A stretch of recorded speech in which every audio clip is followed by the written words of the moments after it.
Hey everyone, it's Brittany with our latest Stories of the Bible. The last time we were together, I talked about Abram. We got introduced to him and who he was in relation to God and his family and all of that. We talked about the fact that God had made a promise to Abram that Abram would have so many descendants, that he would have nations after him, and there would be a multitude of children. And Abram didn't know how that could possibly come about. And part of his issue, he told God, look, I don't even have a son. All of this is going to go to my servant. And God tells him, no, I'm going to give you a child. Well, we also saw that Abram and his wife Sarai were trying to fulfill God's promise in the only way they knew how. They saw that Abram was 86, and they saw that Sarai was 76. As we see later on, they're about a decade apart. And I mean, those ages, you can't really have children anymore. And so, looking at their circumstances, Sarai came up with the idea that Abram be with her servant Hagar and have a child that way. And we see that come to fruition. And so we're going to talk about that a little bit, but we're also going to talk about what happens before that and what happens after that. I told you before that Abram went with his nephew Lot.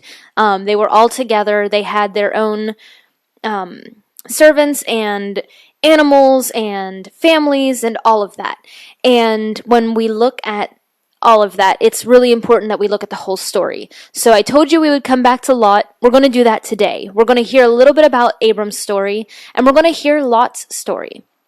And honestly, I'm glad I did it this way, because recently at church, I heard my pastor teach on Lot and Abram and this whole section here, and I started understanding something I had never seen before. So just to give you fair warning, I'm going to be paraphrasing a lot today. There's going to be very little that I actually read from the Word, so I highly recommend that you read through Genesis chapters 13 and 14. And then later we're going to also look at 17, 18, and 19. There's a lot happening here. And I could go through and teach every single aspect of it, but I think I'm going to hit the highlights, and you should go and read the Word yourself and leave comments on what you think from all of this. So yeah, that's my challenge to you. If I do any reading, as always, it will be the New Living Translation. I haven't ever explained this, but I'm going to now so you can understand a little bit. I know some people disagree with my use of NLT, and some believe that ESV, English Standard Version, is better. And you know what? It's a great book, and I read from it in my own personal studies. But for me, as a new believer, as somebody coming into the Word for the first time, reading NLT made the most sense to me. It was the easiest and most comprehensible version to me. And so that's why I read it here and use it in my teachings, because I want everyone to have access. And I know for me, when I first started my faith journey, and I'm not talking about when I became a Christian in second grade, I'm talking about when I was in college, and then again after, when I rededicated my life to God at 24 years old. I was reading NLT because everything else was just, it seemed so far above what I could understand. And so if you're wondering why I choose the New Living Translation, that's why. You can read any version that makes the most sense to you. I encourage you to do so. So, without further ado, we're going to tell Lot and Abram's story, and then go on to several more blessings and covenants, and then some destruction that happens. So, anyway, yes, if we are looking at Genesis chapters 13 and 14. Now, like I said, some of this I didn't understand myself. I never really looked at it this way, and so when my pastor said it, I was like, oh, that makes so much sense. And so I'm going to use that information today to teach it a little bit. Now, Abram and Lot left Egypt, right? We remember that story about Abram tricking the Pharaoh and Sarai being taken into Pharaoh's home, and then this bad stuff happened, and Pharaoh said, "We will pay you to get out. Just go away." And so that's where we are right now. If you remember, Lot was traveling with Abram, and they realized as they went out, as they went into this valley, they realized that there was not enough land for all of them together.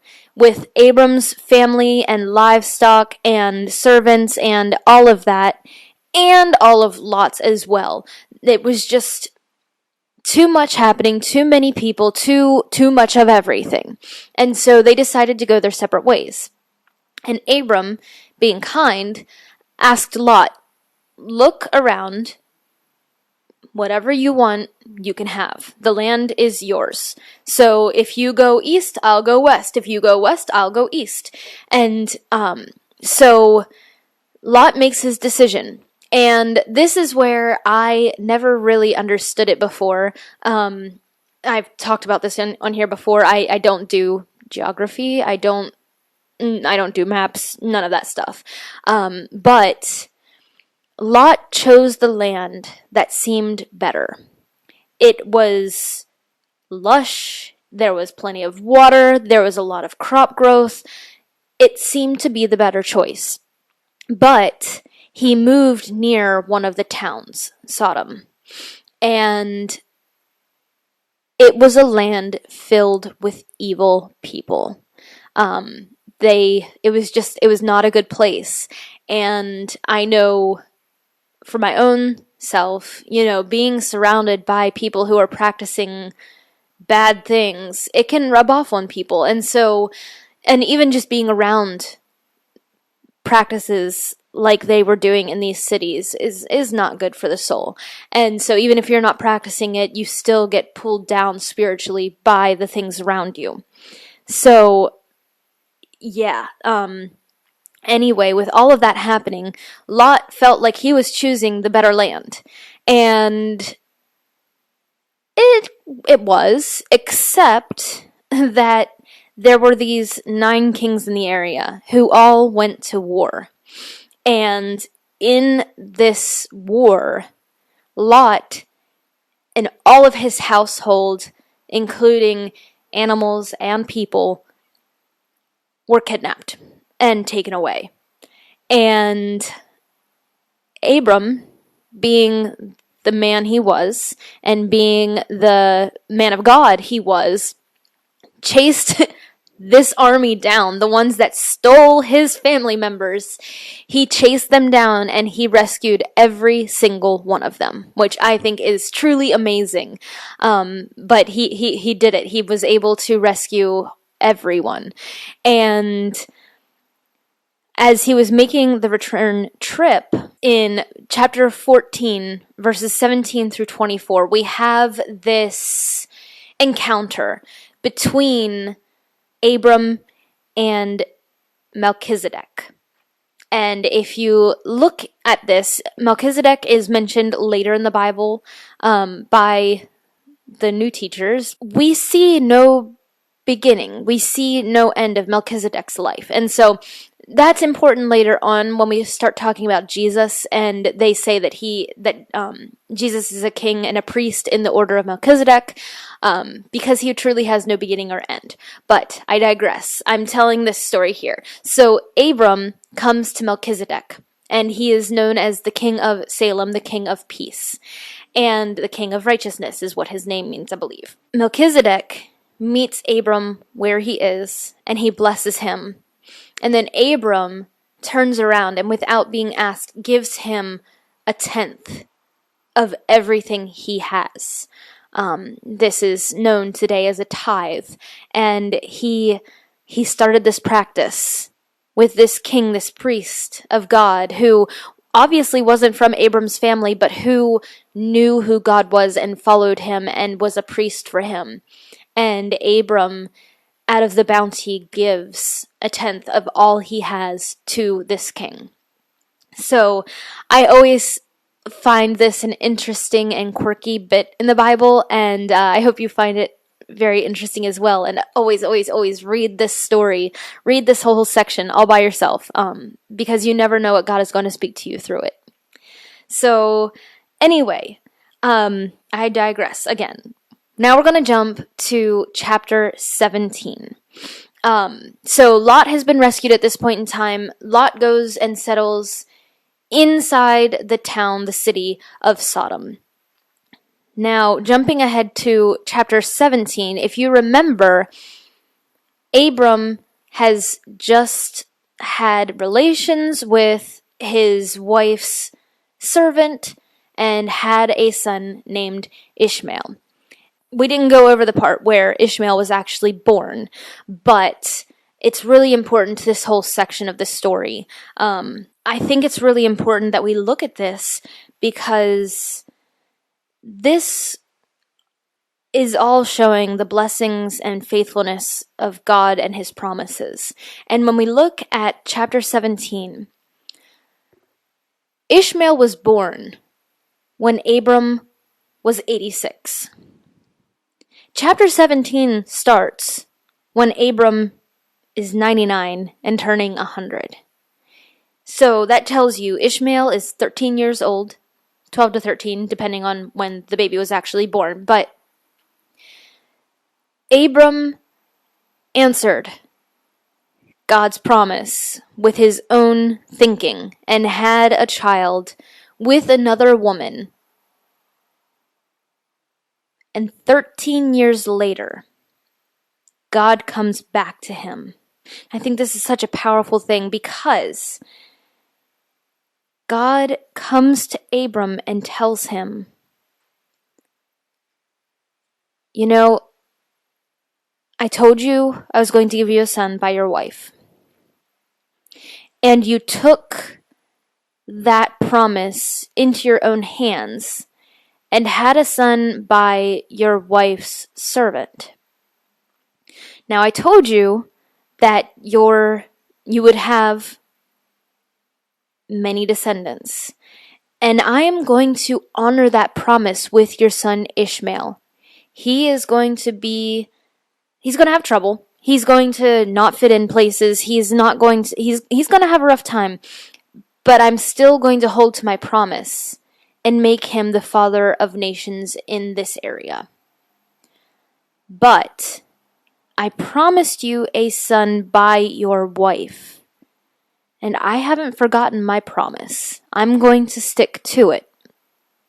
Remember, Abram's 99 years old, and I told you before that Sarai was 10 years behind him. So by the time Abram is turning 100, Sarai is 90 years old, and she still has not had a child. And this, to me, is truly amazing, and I think it's something that we all need to remember, because even in those moments where we might step away, we might forget God's promises or try to figure out the promise on our own terms, God is still faithful and will meet us where we are and will make his true promise come to be. And I think that is truly amazing and shows such grace and mercy. So, yes, at this point, we are in Genesis 17 verses 5 and 6. This is where God comes and changes their names. Now, at this point, Abram means exalted father. And God tells him, I'm going to change your name to Abraham, which means father of many nations. So we can start to see here that God is definitely keeping his promise, even to the son who maybe never should have been, but because of Abram's choices, he now lives. And God is going to keep his promise with that child and give him nations. But God is also giving Abraham another son who is going to have nations after him as well. And so he is the father of many nations. And I just keep coming back to God kept his promise, even with everything, even with Abram's doubt, even with Abram's unbelief, God still keeps his promises and expands them, because Ishmael could have been the child who goes to nothing, and yet God doesn't allow that to happen. He still blesses him. So, as we continue, we have this sign of circumcision. And I'm not going to explain what circumcision is, but God tells Abraham that everyone, every male in his household, not just his own blood descendants, but the servants and the children of servants and all of that, every single male must be circumcised, and that is their way of upholding God's covenant. God's covenant is that he, will make the mighty nation and take care of them. Now we know that God has already told Abraham that his descendants will go off into slavery in Egypt in the future, but that God would bring them back to the land flowing with milk and honey. And so God is keeping these promises, and he tells them that this is what I will do. And Abraham, to show that you are in this covenant with me, that you are going to obey my commands, that you are going to follow my word, you and all of your male descendants and all of your male servants and all of their male descendants will have this sign of circumcision to show that they are going to uphold my covenant as well. And then following that, Sarai, 90 years old, as we already said, God calls her and changes her name, foretells that she is going to bear a son that they are to name Isaac, and changes Sarai's name to Sarah, which means princess. We're going to end that portion here. We're still going to talk about Abram, but we're also now going to go back to Lot's story. Now, if you remember from just a few minutes ago, Lot settled in the city of Sodom. And if we remember from even earlier today, Sodom was a place of evil. The people were practicing evil things. There was just nothing but sin raging in the streets. And so we're going to look at chapters 18 and 19. And this is where I'm going to read some from the Bible, because I think it's so powerful. But before we get to that part, as Abraham is lounging outside of his tent and Sarah is inside the tent, 3 men come. And they treat them with hospitality. They feed them and all of that. So they ask him, "Where is Sarah, your wife?" And this is verse 9. And Abraham says, "In the tent." Then one of them said, "About this time next year I will return, and your wife Sarah will have a son." Now Sarah was listening to this conversation from the tent nearby, and since Abraham and Sarah were both very old, and Sarah was long past the age of having children, she laughed silently to herself. "How could a worn-out woman like me have a baby?" she thought, "and when my master, my husband, is also so old." Then the Lord said to Abraham, "Why did Sarah laugh? Why did she say, 'Can an old woman like me have a baby?' Is anything too hard for the Lord? About a year from now, just as I told you, I will return and Sarah will have a son." Sarah was afraid, so she denied that she had laughed, but he said, "That is not true. You did laugh." And they end up naming him Isaac, which means he laughs, because when God first told Abraham that he was going to have a son named Isaac by his wife, Abraham laughs. So after all this has come to pass, after Sarah is told she's going to have a son and he will be the bearer of many nations, the 3 men who stopped by their tent travel on. And Abraham travels with them part of the way.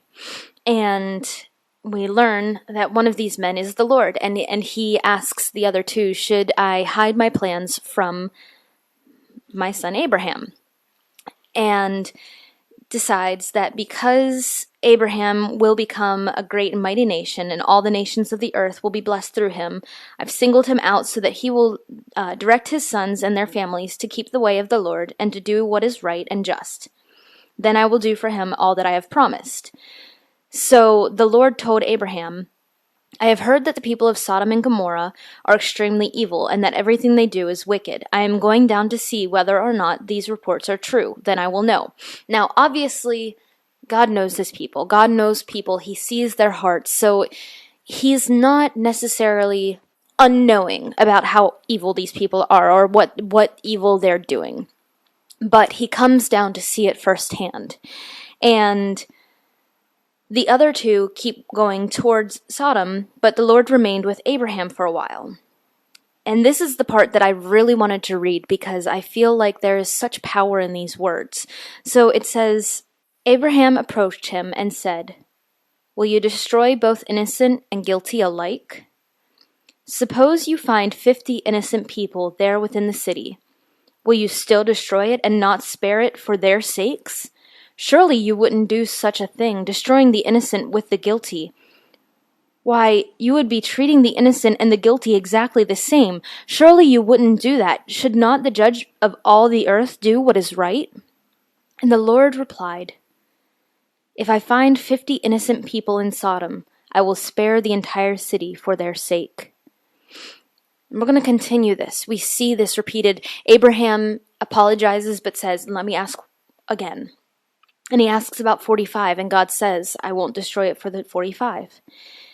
And Abraham asks, "What if there are 40? And then he says, "What about 30? And Abraham says, "Suppose there are only 20. Now, what if only 10 are found?" And the Lord said, "Then, for the sake of the 10, I will not destroy it." The Lord went on his way when he had finished his conversation with Abraham, and Abraham returned to his tent. Now, if you remember, I said the other two went on. They went to Sodom. The Lord stayed with Abraham, and they had this conversation, but the two other men, the angels of the Lord, had gone on to Sodom to seek it out. And I'm going to paraphrase this next part too, but this is where Lot comes back into the story. Remember, Lot was living in Sodom. So we see these two men go into the city, and Lot is sitting at the entrance of this city, and he sees the two men, and he invites them to his house, and they say, "Oh, no, we're going to stay in the city square." And he tells them, "It's much too dangerous. Please come and stay at my house." Again, showing the hospitality of Abraham's family. And so the angels, the two men, decide, "You know what, fine, we'll stay with you." And later that night, the men of the city come to Lot's house and start pounding on his door and demanding that they know that he is housing two men, and they demand that he let the man out so they can know him. Lot knows this is terrible. They're having a bad show. They're doing completely wrong things, and he tells them, "Listen to me." He goes out, he shuts the door behind him, and he tells them, "Look, you are making a terrible decision here." And they keep demanding. So then Lot does something that I think is truly terrible. He tells them, "I have 2 virgin daughters. You can have them. These men are under my protection, but you can do whatever you want with my daughters." Thankfully for his daughters, the men continue to demand, and they basically tell him, "Look, you're not one of us. We've let you stay here this whole time, but you're not one of us. So we're going to attack you instead, and then we'll get the men who are inside your place." So the angels, knowing what's going on, they strike the men with blindness. So the men can't find the door, they can't find Lot. The angels pull Lot back into his house and bar the door and basically tell him, "Look, things are worse here than we realized." And obviously God knew it all along, but they had come to see if there was any goodness. And literally the only ones who might not even been, good per se, but the only ones that God was going to save would be Lot and his family. And he tells them, "Gather your wife and your daughters' fiancés and get out." And so Lot goes, and he tries to get his family to go with him. And his wife and daughters join him, but the fiancés refuse. And they're still hemming and hawing. They're still not going very fast. And the angel literally grabs Lot by the hand and urges him, hurries him out, and says, we are going to destroy this entire valley, and you need to get out. We don't want you caught in it. So until you are safely in the mountains, we cannot do anything. And Lot says, no, please don't send me to the mountains. Please. He's terrified of going into the mountains. He thinks that he's going to die. And if you look at his life, he has been a farmer his entire life. He has herds. He has all of these things. And the mountains aren't built for that. And so he sees it as going into nothing. And so he says, there's a small village. We later learn it's called Zoar. There's a small village. Don't destroy it. Let us stay there.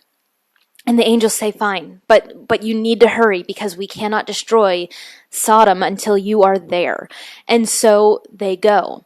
And they're running as quickly as they can. They get to the village. Meanwhile, the angels told them, do not look back. And I think this is something that we all can encapsulate, something that we all need to grab a hold of. He didn't tell them not to look back at a physical village, but more not to look back at what they had. Because God always has another plan for us. And so he tells them, do not look back. I think he was telling them, don't long for the evil that was in that place. And as they're going, Lot's wife turns back. And because of her disobedience, she turns into a pillar of salt. And when they reach the village, fire and brimstone and all of this comes streaking down on Sodom and Gomorrah and destroys everything. And we as the story continues, we see that Abraham is looking on from a distance. He sees this happening. And I think he comes to the realization at that moment that God would have spared the city for 10 people.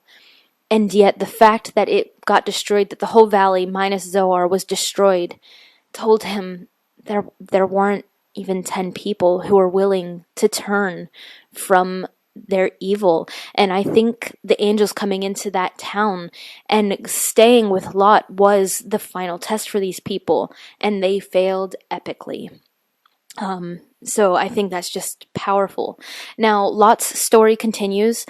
He sees this destruction, and though he had begged to stay in Zoar, when he sees this, he flees for the mountains. And it's just him and his 2 daughters. And the 2 daughters, if you read the whole story, I'm going to paraphrase it here, make it kid-friendly. But the 2 daughters are afraid that they are completely alone out here in the wilderness. They are never going to find husbands because there are no young men there. So they each in turn get their father drunk and know him and end up having children by him. And this is another time where if you just wait for God's timing and have faith in him, he will provide. So that's where the story for them ends. At least what is written that I've seen. So yeah, that's the big story of Lot. And Lot ended up out in the mountains where he begged to not be forced to go. And I think that's something that we all struggle with sometimes. Just like Abram and Sarai came up with a different way of answering God's promises, I think that sometimes we hear something from God, it's something for our good, but it's scary to us, and so we say, oh, wait, can we do something else instead? And God will allow it. But then we end up where he wanted us in the first place. And I'll be the first to say I find it extremely difficult to trust in God's goodness sometimes. It can be really scary. And so that's where we're going to end today's story of the Bible. I think we just need to think about what God is calling us to, why He's calling us away, and when He tells us not to look back, it's not a physical thing, but more a spiritual thing. He takes us from our lives, our old lives, and gives us new lives. And rather than longing for the things of the past, longing for the things that we used to have, we should be looking ahead and trusting in the future that God has set before us. So yeah, that is this episode of Stories of the Bible. And next time we are going to continue with the story of Ishmael and Isaac. So see you next time. Hey everyone, it is Brittany here, and I just wanted to say make sure you subscribe here on YouTube so you can see all of my new videos and watch all the old ones. I hope that these stories are helping you learn, and I hope you have a great day. Thanks!